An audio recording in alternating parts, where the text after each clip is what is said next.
Welcome to E360 TV, the live streaming and on-demand destination for influential voices and enlightened audiences. We offer trending, grassroots, and purpose-driven content across a diverse range of interests. E360 TV is more than just watching programs. We offer the ability to interact with live shows connecting audiences to real, authentic influencers and storytellers while streaming to millions of devices.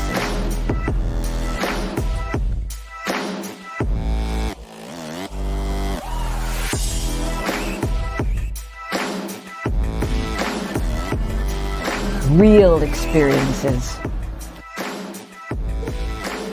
Raw conversations. One destination for it all. E360 TV.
Hello, everyone, and welcome back to another FEM Talk Tuesday. We are so glad that you are here. So I'm not going to delay this. I'm going to bring in the beautiful ladies of FEM Talk. We have Shima Shishi Talks. Hello, FEM Talkers. Hello. We have Brandy the Disconnector.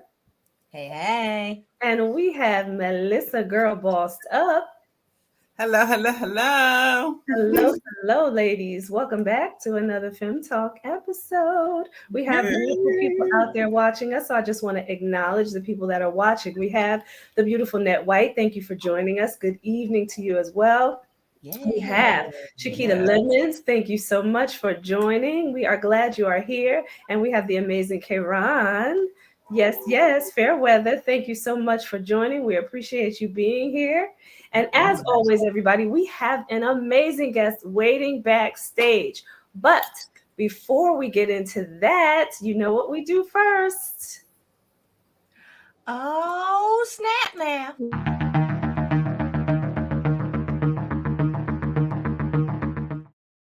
What we fanning and why? What's going on? Because it's hot. So tonight, because our very own amazing Dr. Melissa Simmons has an event coming up. Her summit is this Friday evening, where yours truly will be speaking as well. And we are so excited. It is a women's leadership summit. She has something to share with you for our hot topic tonight. Yes. Hello out there. I am so excited for the Women's Leadership Summit, Leading from the Front. It is still, I think I have 2 spots open still. So if you just thinking about it, say, you know what? I'm in the New York tri-state area. I'm going to jump in on this because it's going to be phenomenal.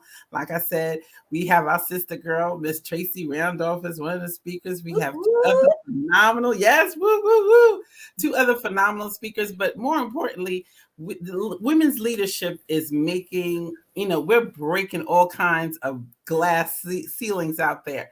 And the efforts we're making this Friday is to prepare you, is to keep you at the seat at the table. So you're going to get strategies, you're going to get insight, you're going to get tools to improve and to go to that next level in your leadership. So you don't want to miss that. But one of the things that I am launching at the Leadership Summit is the 30-day Girl Bossed Up Journal. Yes. This is a 30-day journal on self-discovery and taking just making your life be more on purpose. I'm going to take you through this journey for 30 days and ask you all kinds of questions that really is just going to allow you to look deep into your soul, into your spirit, and really just understand more of who you are, what you love, what you don't love, and really start living an intentional life. So I am so excited about the 30-day journal.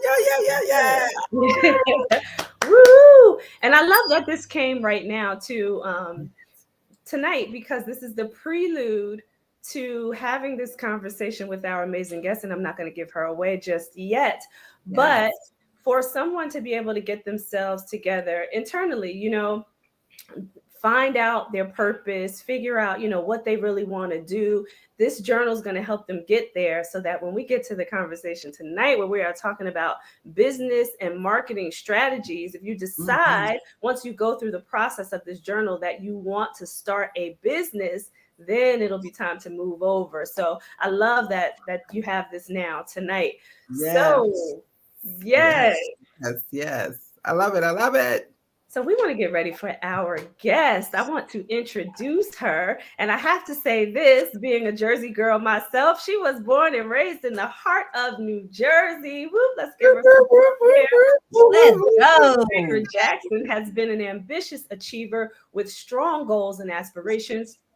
She started her first business back in 2007. All right, listen, 2007, and successfully scaled to 6 figures with a team of 8 highly motivated individuals. She continued to launch other successful ventures in business, including an IT installation and solutions company, along with her current focus, AJ CEO Business Coaching Group.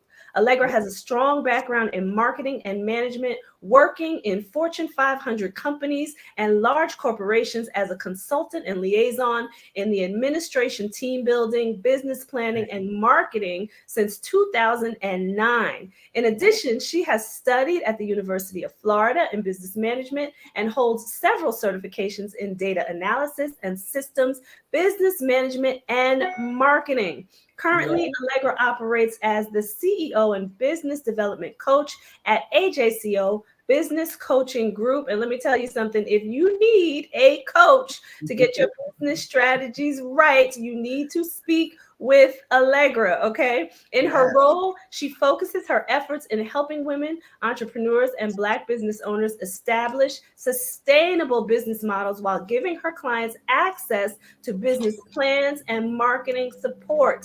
She also enjoys dedicating her time to building networking communities, which I am a part of. Everybody, you want to make sure that you tap into that Women into Network and social platforms geared to support the health and longevity of women entrepreneurs and Black business owners. She also enjoys dedicating her free time to volunteer for charitable causes that involve urban development and or improve the infrastructure for education, health, social and political justice, and cultural heritage protection. So I want everybody out there to give Allegra Jackson a virtual round of applause. Let's bring her in. Yes. Hello. Wow. Hey, ladies, how are you? I love it. Amazing. Talk about Women's History Month. You That's right. Yes. That's how you kick it off. That's right. And has been in business since 2007. Yeah. So I want to talk a little bit about that before we even go into all that you're doing right now. Talk to us about, how you got started, some of the struggles, how AJ CEO was born out of going through business yourself for so many years. Tell us about it. Oh, okay. Well, first and foremost, thank you for the introduction. I appreciate that, Tracy. Yeah, all of the accolades. I really think about the years that I've been in business. It's been a long time. As you get older, you don't realize part of the journey is, just go through it. When I started business, I was very young. I was, still in college, still trying to figure out what I wanted to do. But I knew that I never wanted to work for anyone. Like that was really the big thing for me. So, I remember asking, my parents and people around me, like, why are you working your job? Like, do you like your salary? And, some of the questions that I asked, I received some really awkward answers. And it was like, yeah, I don't really want to do that. And my mom was really big on trying to make me a teacher because she was like, you're really good at teaching. And I thought that was good, but I think, I was just thinking bigger, at the time because I was younger. There was a lot of opportunity in front of me. It was the, I think the 1990s or 2000s, so we were going through a lot of different changes with technology. And so there was a lot available. And I saw that, some people that were living that 9-to-5 life really wasn't happy with it. So I wasn't happy with it. So, so I was a bartender for a really long time while I worked for certain corporations, and I found a lot of freedom in that. So I started a business out of that. My first company is a bartending company, and, it still exists today. Have a great opportunity to influence people all around the world when, we share our services. We do a lot of in-person bartending. And so that's where the pandemic hit us really hard. And we pivoted. And so that's where AJ CEO came into play. You said something so key there, right? Talk to us a little bit about, how you decided to, kind of change your mindset around what our parents normally instill in us when it comes to, go to school, get that good job. They were trying to steer you towards the teaching. Talk about what you went through mentally and emotionally to take yourself out of that and start your own business. That's a great question. I think that's very touchy for a lot of people.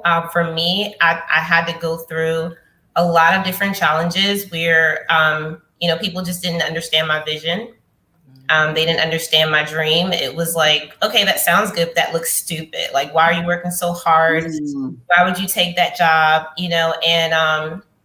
And I realized, that I could kind of pick and choose what type of advice I wanted. Even though, I had a very, my mom was that type of person where she was very supportive, right? So even though she was very like stronghold, like she's a Leo, so she'd be like, no, you should do this. But I'm also an Aries. So I'm like, well, I don't know. And so we would, kind of butt heads in certain areas. But I'm glad that God instilled a desire in me to really be passionate about wanting to do something really big to help other people. And that's really what settled in my heart, So when it came down to, some of the opportunities I had, right? Jennifer said Aries. I thought that my mom had great advice for me when it came down to like, she would always tell me, look for networking opportunities, spread yourself so you can get resources, like everything she learned in her time, which was different, right? That's in right. the 1980s. So she was teaching me what she knew, what she grew from, but I had to learn on my own, like what I needed to learn. And so I love the fact that I tried things. Like I tried some things that she wanted me to try. That was the challenge. It was like, oh, this is so boring. Like I hate this job, but I'm doing it for you, Mom. And that was a big challenge because, you feel like you're disappointing your parents if you don't do what they ask you to do. But what I realized over time was that if I don't live my life for me and who God created me to be, that I'm really, truly doing them a disservice. It may sound disappointing in the beginning because it may seem like, oh, you're being disobedient, which was like the big thing. It was like, you're so disobedient.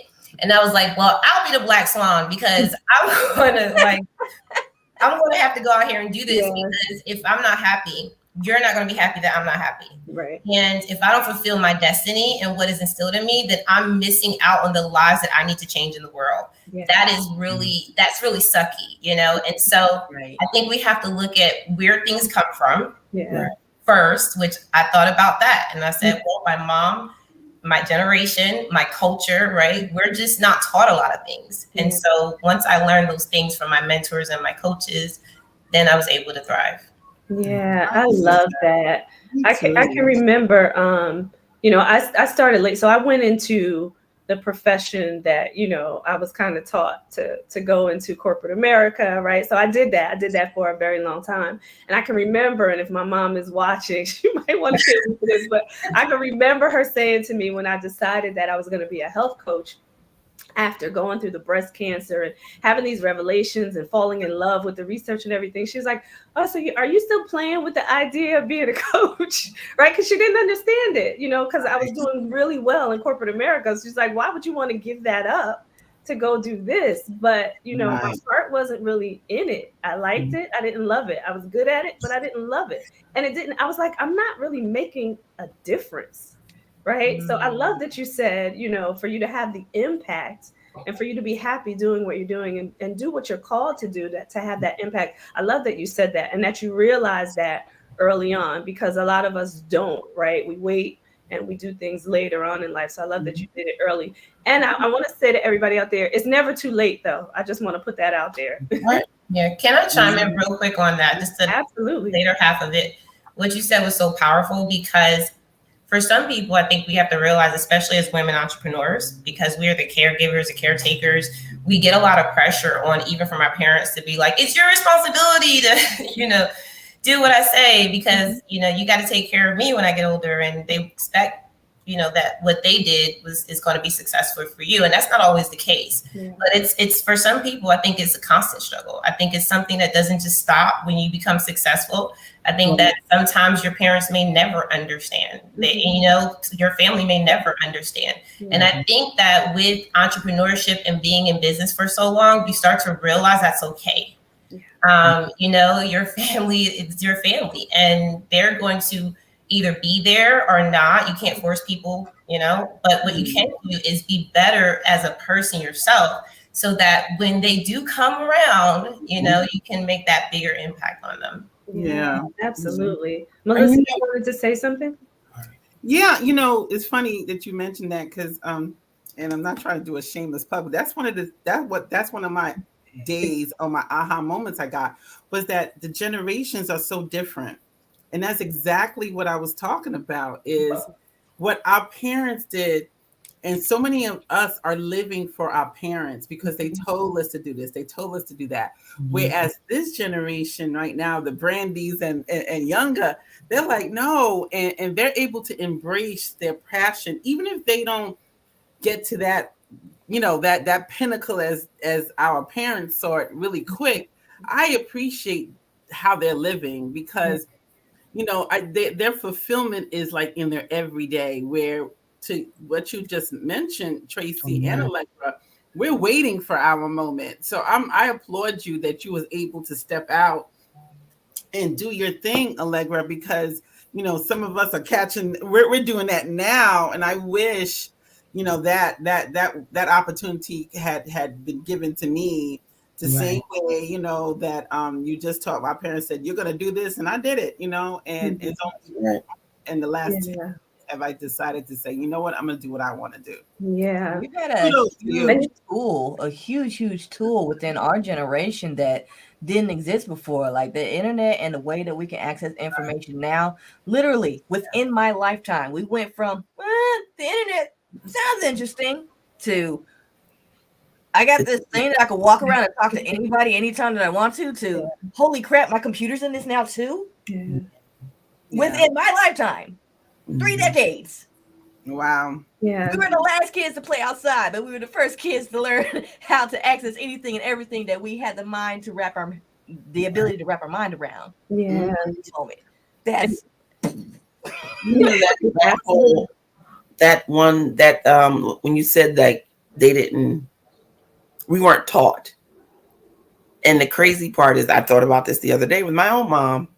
We were taught to miss the pitfalls that they may have run into, and to pay attention to the experiences that they had, because they wanted it to be better for us. Right. And then the greater part is now, like you said, because we're older, not even older, but you realize that there was something more out there, and the push and the drive made you want to learn more than what you were already taught. Yeah. Because, like, they want you to get a job. They want you to have a good job, because they may have not had the best jobs. But I gotta make sure my kids get the best job. Yeah. And that other thing, it's that other step, that drive, that push that makes you feel like, I want more than just a good job.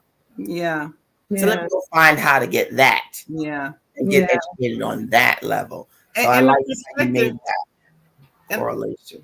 Yeah. And I think that perspective comes from, a lot of I know my parents were first generation Americans. So just the American dream, to all of your points, and kudos to our parents, they didn't have the American dream. They didn't have access to the American dream. We are only a few decades away from Jim Crow. So let's not forget. So that being said, they wanted, to your point, the best for us. But for the Allegras of the world that you have pushed us to kind of say, okay, we could do it. I see Allegra over there. Let me try it. I applaud you, because it's you that paved the way for us to kind of go out there and say, you know what, I'm gonna do this thing. I'm gonna do this thing. So thank you. And you know what too came up for me when you were talking about that pinnacle. What is that really? Like, I know for our parents, and they gave us the view that they saw, right? Which is the American dream that you mentioned, the white picket fence, with the house and the good job.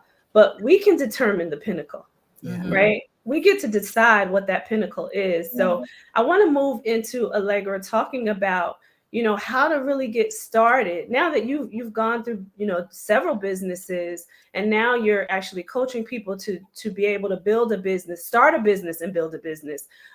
What's the start? Help people out there who are looking to get started. What is that start? Well, I mean, I'm very intentional about my programs. When people come to me, they usually already have their mindset in order. It's a very strategic approach, because even before you try and, start building on a business, that's birthed out of you. So as, to some of the coaches that I work with, like Miss Ariana, some of we talk about this. You can't build a business over trauma. The business comes from you, so being in that mindset, I always let people know, make sure that you are in the right mindset to know why you want to start a business. Because if you don't know why you want to start a business and you're just like, oh, I just want to make some money. A lot of times people fail really quickly. And, next, have a structured approach. Like, the business planning process is something that I just fell in love with. Because when I started my first business, I was taught, I believe, the right way. I went to the SBA, which is still available today for anyone. And I got a mentor, and I started to work on what I want my business to look like. And by the time I was done, I had pages and pages of ideas of what I wanted for my business. And that motivated me. It gave me the courage to actually want to lay it out and say, this is actually what it's going to look like. And is it realistic? So that is the first step. I take my clients through that in my one-on-one programs. I have 90-day programs. I have, 30-day programs for a lot of mini, startup entrepreneurs who are just like, I just want to get the thing, started, to get all of my, my documents in place and make sure that I know what I'm doing. And I love that, because I give them that motivation, and usually, they end up working with me in, another way. And I love the fact that when you start off the right way with the business planning process, right? And sometimes people get scared about that because they're like, well, I don't need all that. I kind of know what I want to do.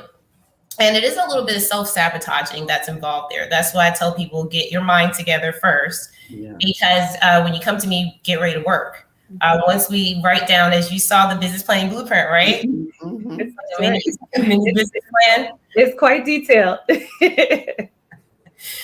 I've written business plans from, 3 pages all the way up to 75 pages. It depends on what you need. And when you get to a certain level in business, you start to realize there's a lot of funding available.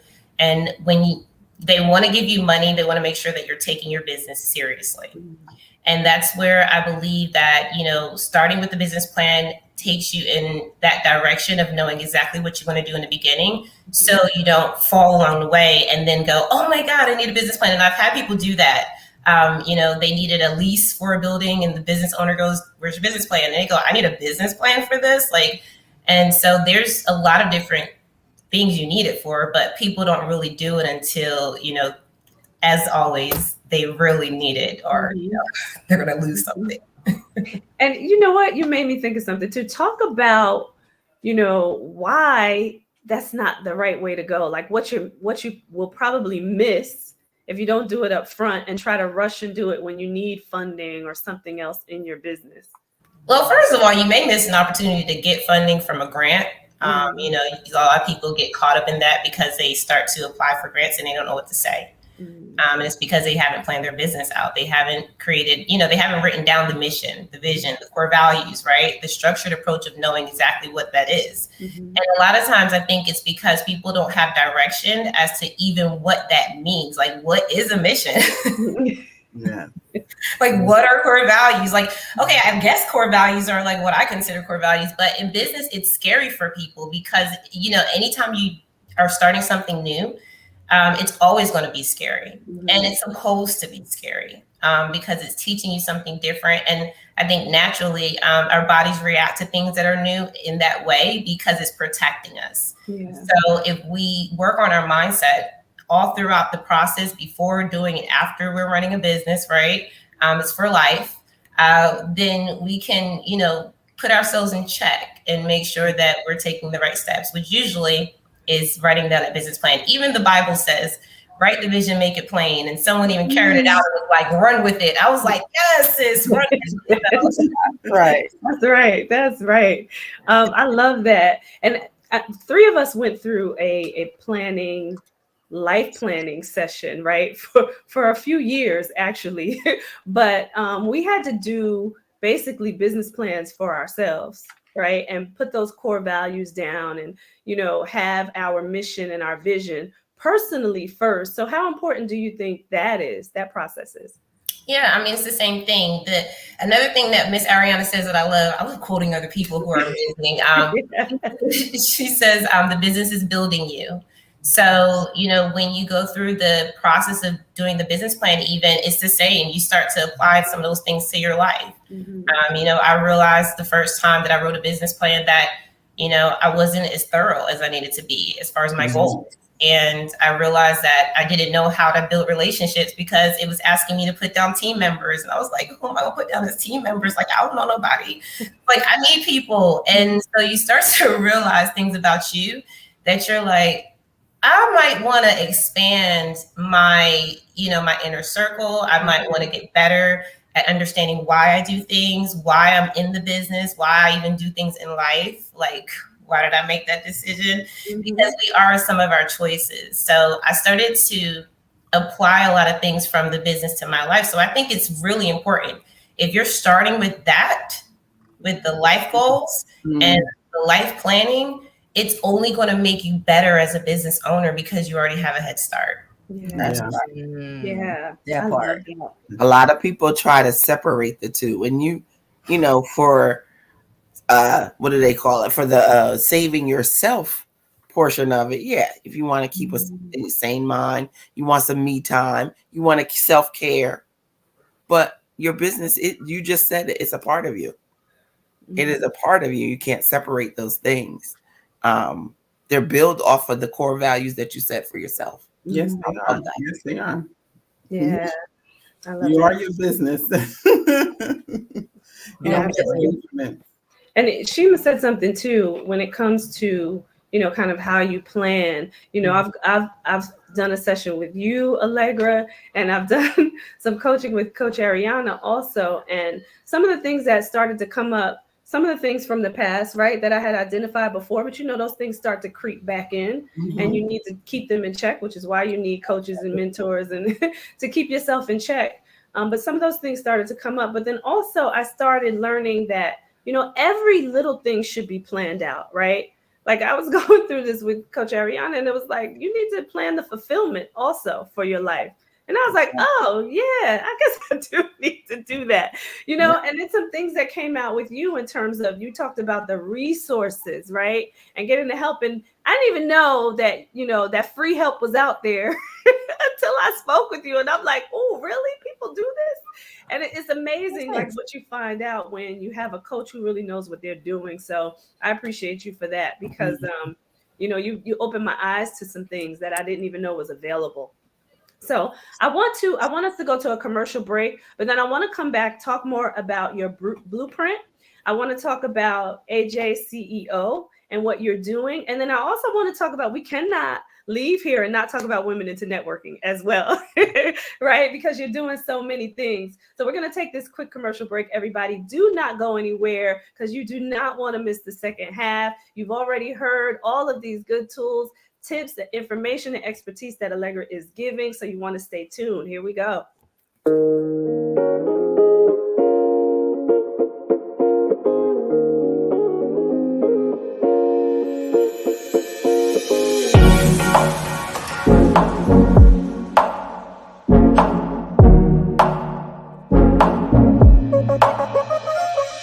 Tell people when they're trying to really get focused and productive to ignore the hey bros because they're low priority.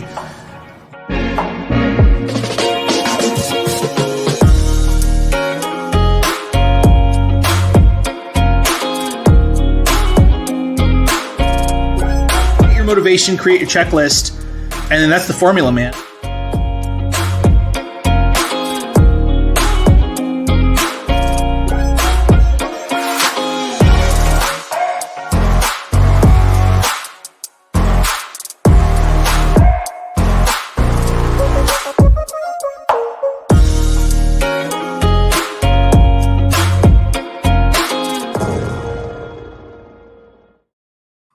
Hello, everybody, and we are back. So we do have a quick announcement that we want to make to everybody here who follows us here on FEM Talk. We want to let you know that starting in April, we will be moving to Trajectory TV, still on the E360 TV network, but we're moving to a new house there, everybody. So make sure that you start to focus on Trajectory TV. April 1st, we will see you there. Thank you so much. So I want to get back into this conversation with Allegra, because she's been given so many amazing tips, and I want people to really get the assistance that they need here, and then engage with Allegra for that real help that you need to get your business going. So let's talk about more of what's in the blueprint, how people can get that blueprint from you.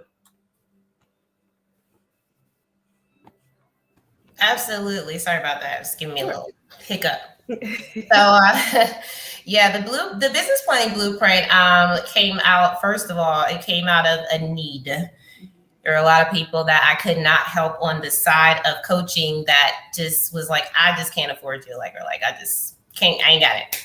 So, I wanted to create something that was affordable that people could start with, and if they wanted to follow up with, later on they could, to get that extra support, or they could do what I told you about, which is like a lot of resources that are out there available to you that people just help you out, help you start your business, all that great stuff.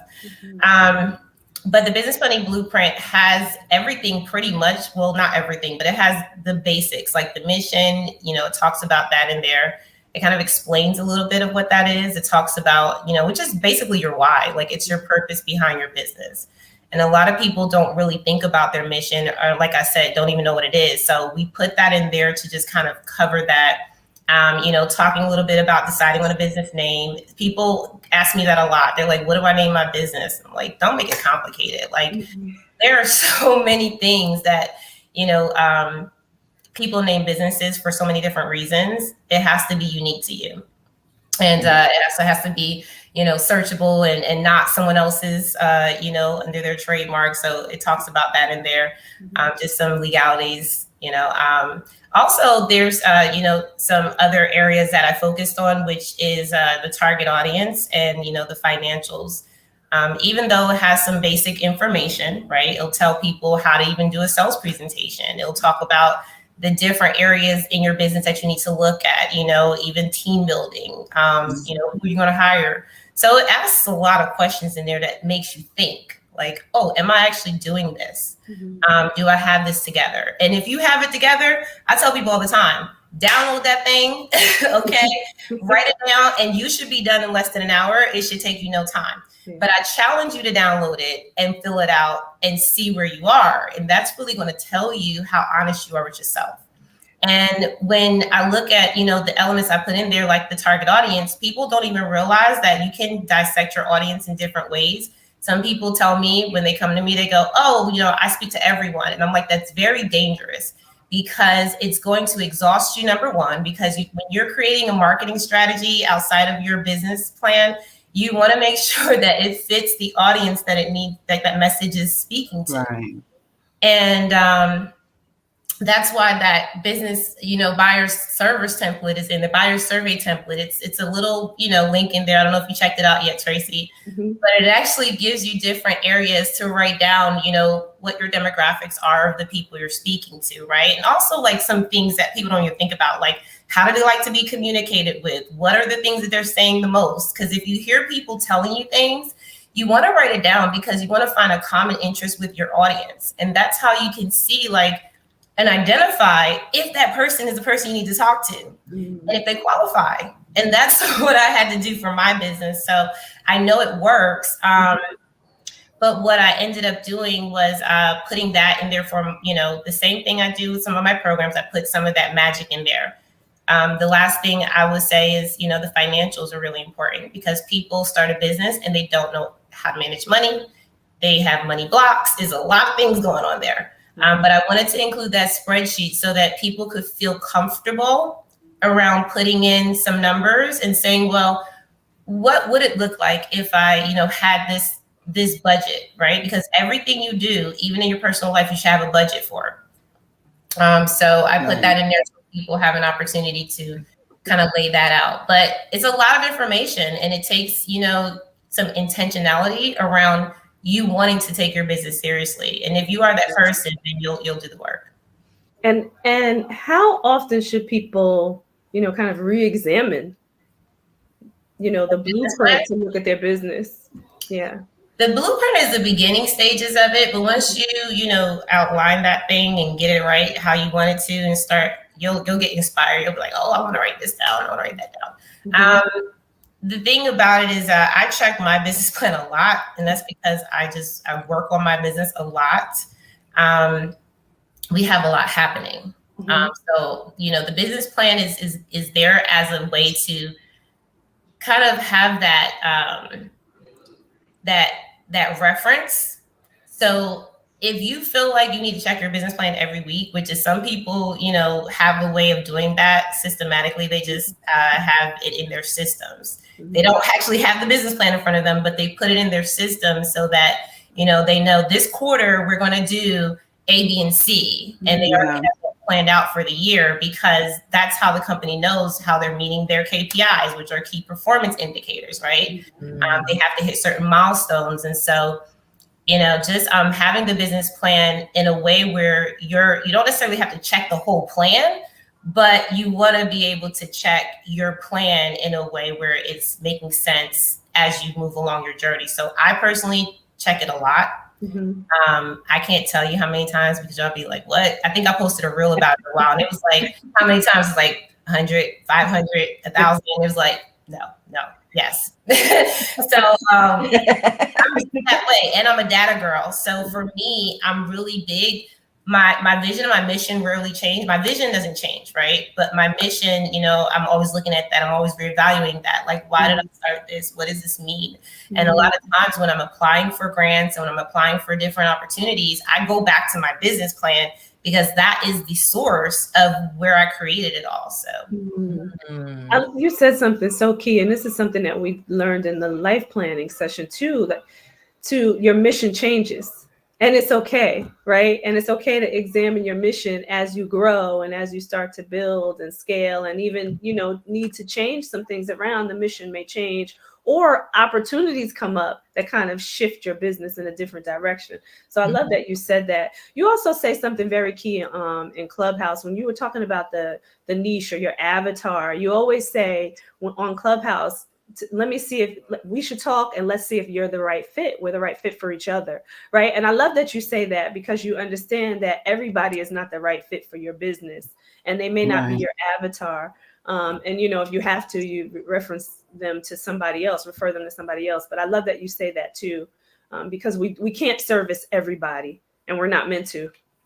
Right. So I love that you always put that out there. It's a sign of transparency. And it's much appreciated for those of us that have been in the space long enough to know that some things ain't what they look to be. There was another point that you brought up, Allegra, too, when it comes to the fact that you built the blueprint to help individuals that cannot afford your services, but you wanted to make sure that you assist those individuals in at least getting started. And I love that you said that because there's a lot of coaches out there that talk about, you know, these high ticket offers, and that's what you should focus on.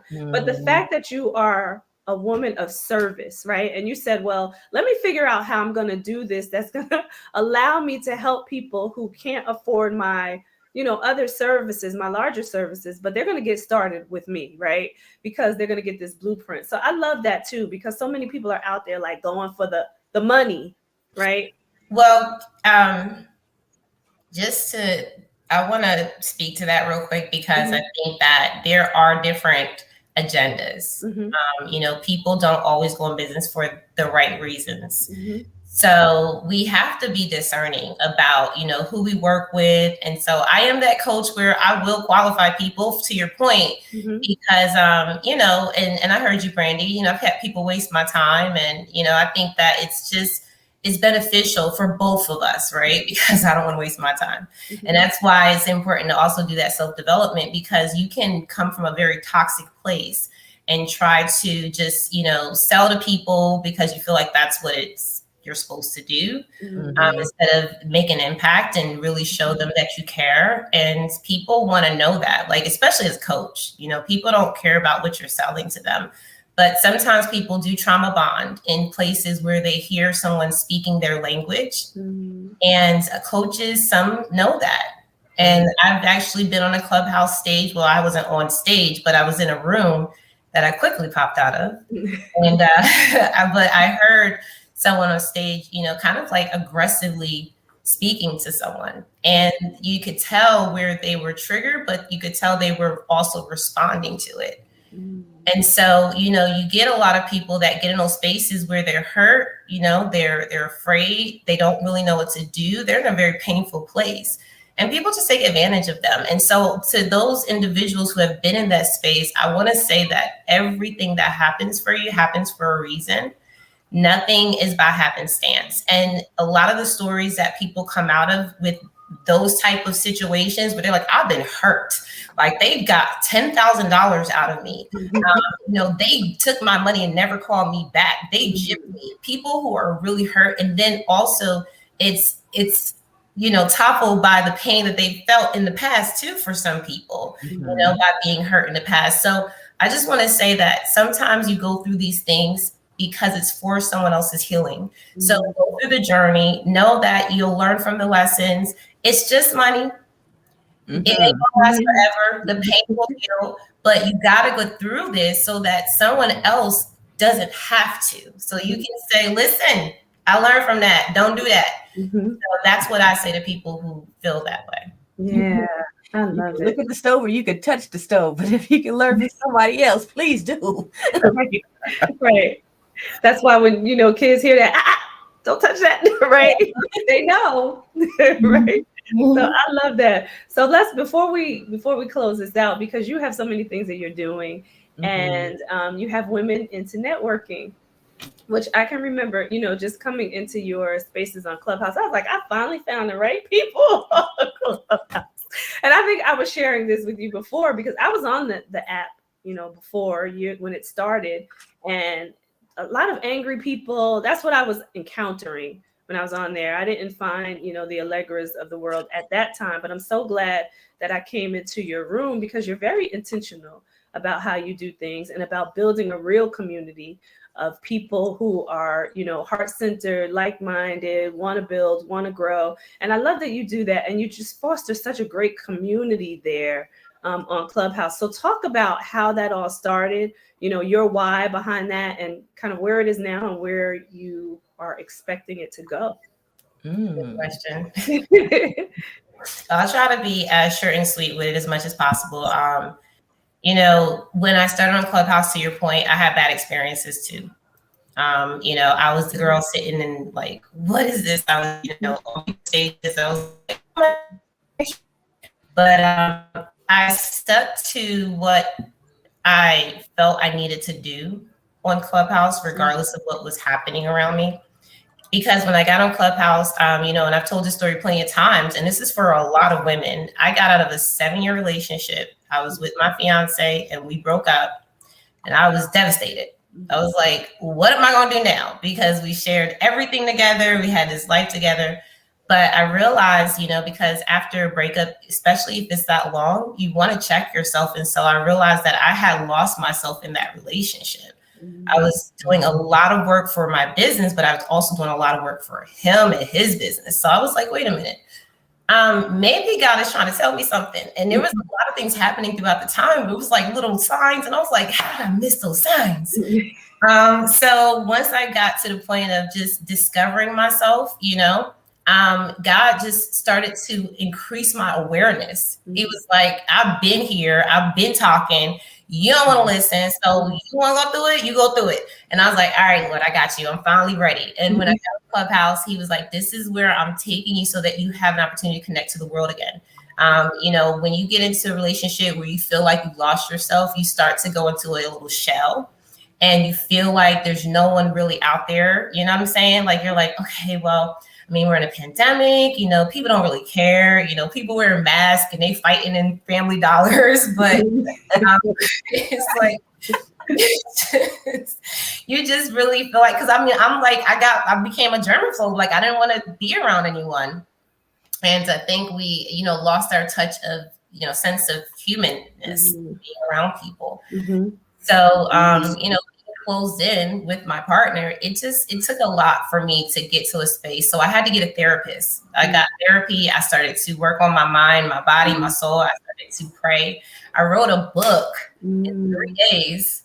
You know, I published it, put it on Amazon, and I just, you know, started, and there's 1,111 affirmations. And I did it because that's what I use to reaffirm myself every single day. Right. And God was just pouring in me. Every day I woke up, he was like, I don't want you to do nothing. You just wake up in the morning and you let me pour into you. And I was like, you know what? That sounds pretty good. I think I'm going to do that. And so, you know, that's how my journey started with Clubhouse. But then once I realized my purpose around it, no one could really stop me. Like, there was a lot of challenges, but I knew I needed to connect with people like me. I needed to connect with other women that were in business. I was like, if your network equals your net worth, let me really think about what that means. So I started to do rooms, and I tried a lot of different rooms. It was a lot of different titles, and people came. Some people didn't. Some people were like, well, I don't like her. And, probably still to this day, you know. But I was able to run into people who supported me eventually, and they started coming, and everybody didn't stick around. Like, there are people that have been here from the beginning, and they have seen people go in waves, come and go in waves. But I think that's part of life, you know. And so with the Wing community, it was just me wanting to connect with women, and it just grew from there on Clubhouse. And, you know, God's like, oh yeah, so what I was talking about, so we're going to do this. And I started to talk to, you know, my partners, my coach, and I was like, you know, I think this could be a thing. And once I started to really plan it out, which is what I say, right? Start writing it down, making the vision plain. I was like, this is big. So here we are, you know, with a lot of members. We grew from being on a Clubhouse stage, right? Networking every day. Like I said, it was a lot of trial and error, but we had our first meetup in person from Clubhouse. And then we did one in Atlanta. We did one in Houston. And then we did one in New Jersey, and then we did, and it was like, next thing you know, I have all these leaders coming. And so we're seeing the power of connection when we really show up in the world. And that's what the WIN community is about. We're women into networking, and we empower women entrepreneurs and men who support us. Yes. Love it. You know, I love it. So yeah. So for anybody out there, you know, if you're on Clubhouse or if you're not, get on Clubhouse and come into those rooms because it's amazing. Today we were talking about influence, right? And what does influence mean to you? But Allegra always comes out with something new. Sometimes we play games. There's always, and people get competitive and it's fun, but there's always something happening in there and you'll be surprised and amazed. And you get to share, you know, who you are, why you do what you do, and share your business too. So I just love what you've built in that community. So, and everybody stay tuned because there will be a Charlotte live event coming up. So for all my Fem Talk ladies, you can come down to Charlotte and enjoy with us coming soon. So I love the community. So listen, last words, because we're about to close out the show. And I hate when we get to this point because it's always so good. And it's been so good with you, Allegra, but give everybody out there some last words about, you know, just the importance of, you know, business and what they're doing and why they're doing it, whatever you want to share. The first word that came to me, well, the first phrase was be brave. Like that was first and foremost. Because the world is consistently changing. Like the market is changing. It's not the same as it used to be. I tell people all the time, you know, if you've been in, you know, the position that you've been in for a really long time, start re-educating yourself, start learning new things, start getting ready for the fourth industrial revolution. We have so many new things happening. I know kids right now that are millionaires and they're changing the world. We have one in the room today. We have so many opportunities to just really show up as women entrepreneurs and men who are at us. They are admiring our growth. They are really supportive. And I think if we just break away from any old habits and norms about like what we are as women, because a lot of these social norms that have been placed upon us, I heard it a lot and I didn't believe it. You know, I was like, what do you mean women don't work well together? I was like, I don't know what that means. Like, what? No, that's right. That's not vocabulary. I don't know like what that looks like. So because it's not reality to me, you know, that's never been a part of my world, but it is a part of some people's world. And I just want people to know that that doesn't have to be your reality. You can be bold, you can be brave, you can show up as courageous as you are, as, you know, beautiful as you are, because every woman that I come across, even if they're a little timid, I'm like, do you know how amazing you are? And sometimes you see the value in someone before they do. So I want people to step out and step out on faith. And don't worry about what other people are doing. Don't worry about what they're saying, because there are gifts inside of you that no one knows about. They can't mimic it. They can't even see it until you show up and show them. So That's right. start believing in yourself and other people will believe in you too.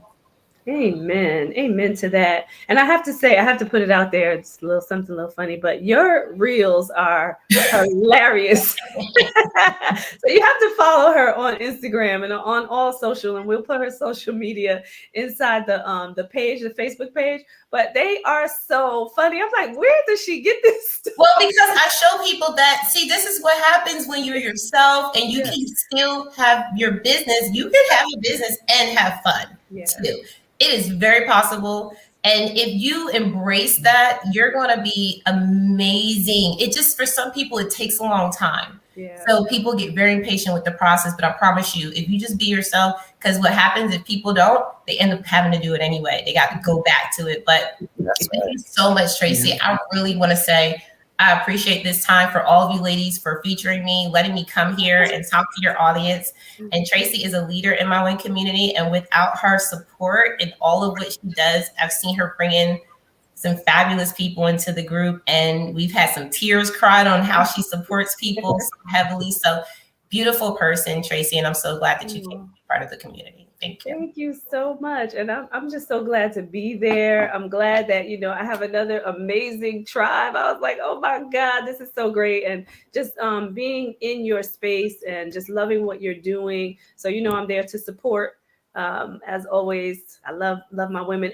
And look, we're right here. There's 5 of us on this stage, everybody. So that means that women can work together. And if you come into those clubhouse rooms, you'll see even more women. And you'll see that women can work together. All right. There's no crabs in a barrel mentality here. We love on each other and we will support each other and help each other build and grow. We are so much better together, everybody. So I love you, Allegra. I appreciate you for being here and sharing your expertise. Thank you so much for sharing with our audience. You will definitely have to come back as things are brewing, right? Yes. In the community and in your business. Definitely come back because I know there's so much more that's coming out of you. You're amazing. So I thank you to my Fem Talk sisters. I love you as well. And everybody out there, stay tuned. Make sure that you come back next Wednesday evening at 8:30. Tuesday. See, look, I'm giving the whole show. Too many shows here. But make sure that you come back next Tuesday evening at 8:30 p.m. Eastern Standard Time. We love you and we will see you next week. Mwah.